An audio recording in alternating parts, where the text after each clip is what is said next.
오늘 이 아침에도 하나님의 은혜를 사모하여 기도의 자리에 나아오신 모든 성도님들을 환영하고 축복합니다.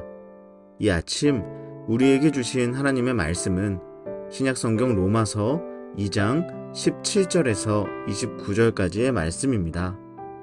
유대인이라 불리는 내가 율법을 의지하며 하나님을 자랑하며 율법의 교훈을 받아 하나님의 뜻을 알고 지극히 선한 것을 분간하며 맹인의 길을 인도하는 자요 어둠에 있는 자의 빛이요 율법에 있는 지식과 진리의 모본을 가진 자로서 어리석은 자의 교사요 어린아이의 선생이라고 스스로 믿으니 그러면 다른 사람을 가르치는 내가 내 자신은 가르치지 아니하느냐? 도둑질하지 말라 선포하는 내가 도둑질하느냐? 간음하지 말라 말하는 내가 간음하느냐? 우상을 가증히 여기는 내가 신전 물건을 도둑질하느냐? 율법을 자랑하는 내가 율법을 범함으로 하나님을 욕되게 하느냐?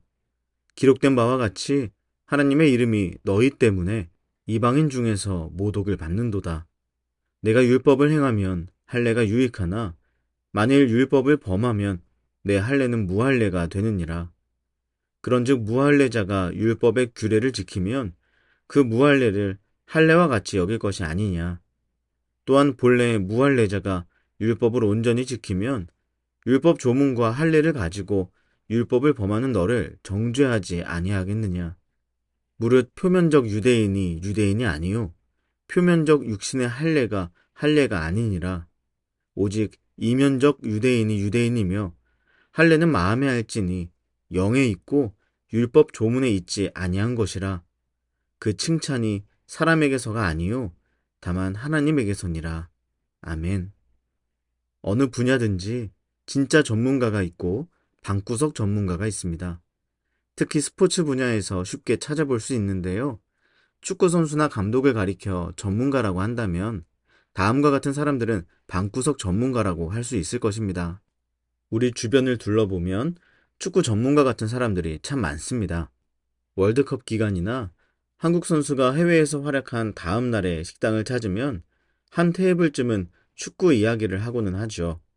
말하는 것을 듣고 있으면 정말 전문가 같습니다. 디테일한 전술 분석, 선수의 스탯과 활약상에 대한 냉정한 평가, 때로는 경기 외적인 부분에 대한 지식까지 총망라해서 그 경기를 해석하고 선수에 대해 이야기하기도 합니다.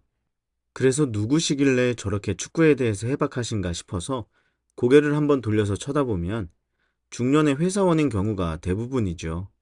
물론 제가 지금 그분들을 평가절하하고 싶은 것은 아닙니다. 왜냐하면 저도 축구를 꽤나 좋아하고 이 분야에서 누구 못지않은 방구석 전문가이기 때문이죠. 그런데 그래서 잘 압니다. 방구석 전문가가 언제 대단해지고 언제 초라해지는지 말입니다. 방구석 전문가가 대단해지는 순간은 자기보다 아는 것이 적은 사람들 앞에 있을 때입니다. 제가 월드컵 기간에 축구를 볼 수 있다면 보통은 아내와 함께 축구를 보는데요. 제 아내는 상대적으로 저만큼 축구를 좋아하지 않습니다. 그래서 제가 아주 자유롭게 이 말 저 말 하면서 축구를 보는데요. 선수들에 대한 이야기, 전술에 대한 설명, 그리고 각 팀에 대한 기록들을 이야기하면서 이 세상에 축구에 대해 아는 사람은 저 하나인 것처럼 90분을 보냅니다. 그러다 제가 예상한 대로 경기가 흘러가는 경우가 있다면 그럼 참 뿌듯하죠. 이럴 때야말로 방구석 전문가의 어깨가 으쓱하는 때입니다. 그런데 제가 참 초라해지는 때가 있습니다. 바로 청년들과 축구를 할 때입니다. 저는 축구에 대한 지식은 정말 많지만 놀랍게도 축구를 잘 하지 못합니다.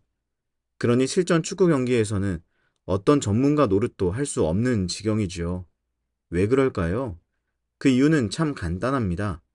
제가 축구 시합을 해본 적이 거의 없기 때문입니다.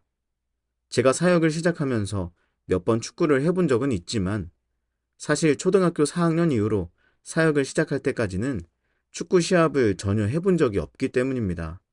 그래서 저는 TV 앞에서는 축구 전문가이지만 실제 필드에서는 세상 초라하게 있을 수밖에 없는 것이죠.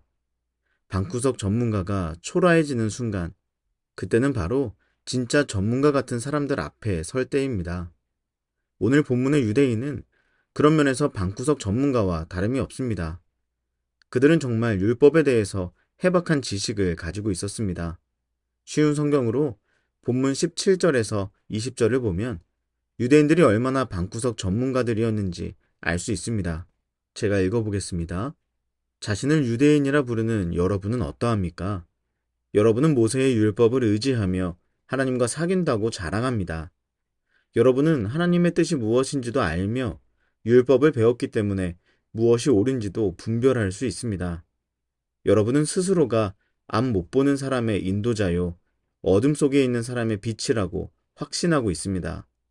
또 율법에서 지식과 진리의 근본을 터득했다고 하면서 여러분 자신을 어리석은 사람의 교사요, 어린아이의 선생이라고 생각합니다. 아멘. 그들의 말을 들어보면 정말 그럴듯합니다. 하나님에 대해서 정말 많이 아는 것 같고, 율법을 소유했기 때문에 무엇을 분별할 능력도 가지고 있는 것 같고, 그래서 다른 사람을 충분히 인도할 수 있는 사람처럼 보인다는 것입니다. 그리고 그들 자신도 스스로를 그렇게 말씀의 전문가라고 생각하고 있는 것이죠. 그런데 오늘 말씀은 그들이 영락없는 방구석 전문가라고 지적합니다. 그 이유는 무엇일까요? 21절에서 23절 말씀을 쉬운 성경으로 보겠습니다. 그러는 여러분이 다른 사람은 가르치면서 왜 여러분 자신은 가르치지 않습니까? 다른 사람에게는 도둑질하지 말라고 설교하면서 여러분 자신은 왜 도둑질을 합니까? 간음하지 말라고 말하면서 여러분은 왜 간음을 행합니까? 우상은 미워하면서 여러분은 왜 신전에 있는 물건을 훔칩니까? 율법이 있다고 자랑하면서도 그 율법을 지키지 않음으로써 하나님을 욕되게 하는 까닭은 또 무엇입니까? 아멘. 그들이 율법에 대해 많은 지식이 있었음에도 방구석 전문가에 불과한 이유는 자신이 아는 것처럼 살지 못했기 때문입니다. 마치 TV 앞에서는 현란하게 지식을 뽐내면서 축구장에만 가면 제대로 뛰지도 못하는 사람처럼 율법을 설명하거나 하나님에 대한 이야기를 할 때는 아주 수준 높은 척을 하지만 실제 삶을 보면 그렇게 살아가지 못하는 기준 미달의 초라한 모습을 가지고 있는 것이 그들의 처지였습니다. 그리고 이것은 우리 자신의 모습과 그리 다르지 않을 수도 있습니다. 우리도 언제든 말씀에 대한 방구석 전문가로 살아갈 수 있기 때문입니다. 우리 사귐의 교회는 담임 목사님이나 저 같은 사역자들도 있고 순장, 리더, 교사분들이 있습니다. 이분들의 공통점은 말씀을 맡았다는 것입니다. 그래서 말씀을 전하고 가르쳐야 할 때가 참 많아요. 강단에서, 다락방 모임에서, 청년 GBS에서, 다음 세대 공각 공부에서 그렇죠. 그런데 우리가 말씀을 잘 준비해서 전하고 있다는 이유로 우리 스스로를 높이 평가하고 거기서 그친다면 우리는 스스로를 방구석 전문가로 만들고 있는 것과 다름없습니다. 그런 말씀에 대해 유창하게 말할 수는 있어도 삶을 보면 말씀의 능력이 없고 헤매는 때가 많을 겁니다. 사랑하는 여러분, TV 앞에서뿐만 아니라 실제 삶의 필드에서도 전문가가 되십시오. 말씀이 지식에만 머물게 하지 말고 말씀대로 한 걸음이라도 걸어가 볼 수 있는 이 하루를 살아내 보시기를 축복합니다. 그리고 지금 내가 사역자, 순장, 리더, 교사가 아니라고 마음 놓고 계시거나 오늘 말씀은 나와는 거리가 먼 말씀이라고 생각되시는 분들이 혹시 계시는지요? 그렇다면 여러분 역시 말씀의 축구장으로 초대하고 싶습니다. 이곳의 문은 모두에게 열려 있기 때문입니다. 29절의 말씀을 쉬운 성경으로 보겠습니다. 마음으로 유대인인 사람이 진정한 의미에서 유대인입니다. 그리고 율법이 아니라 성령을 따라 마음에 받는 할례가 진정한 의미의 할례입니다. 그런 사람은 사람이 아니라 하나님께로부터 칭찬을 받습니다. 아멘. 오늘 본문의 마지막은 율법을 받은 유대인뿐만 아니라 성령을 받은 모든 이들이 이에 해당하는 사람들이라고 말씀합니다. 우리 모두는 성령님의 조명하심과 감화하심으로 말미암아 말씀 앞에 나아갈 수 있습니다. 그렇기 때문에 기능적인 필요에 의하여 하나님께서 세우신 사람들이 말씀대로 살아가는 것은 매우 중요한 일이지만 그들만 말씀대로 살아가야 하는 것이 아니라 우리 안에 내주하시는 성령님의 지도로 말미암아 말씀이신 예수 그리스도 안에서 언제나 하나님의 뜻대로 살아갈 수 있게 된 이 땅의 모든 성도들이 이에 해당한다는 것입니다.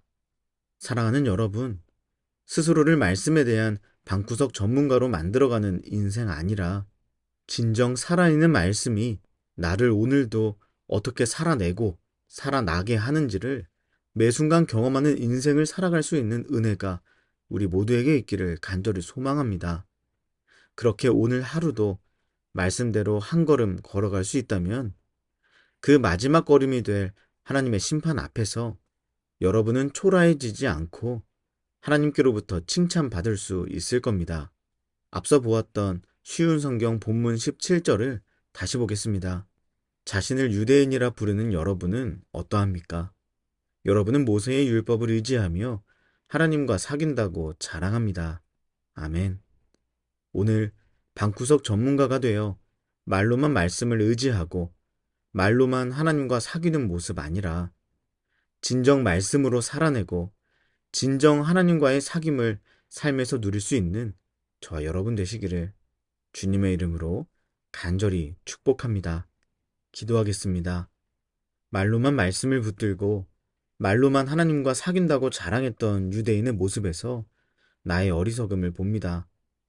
더 이상 말씀에 대한 방구석 전문가로 살지 않고 삶의 한 절이라도 말씀으로 살아낼 수 있는 내가 되게 하소서. 그리고 우리 개인의 기도 제목을 놓고 우리의 가정과 다음 세대 자녀들, 사랑하는 청년들을 위해 기도해 주십시오. 또한 사귐의 교회가 새로운 임시거처에서 예배합니다. 이곳에서의 생활과 앞으로의 예배 장소를 위하여 기도해 주시기 바랍니다.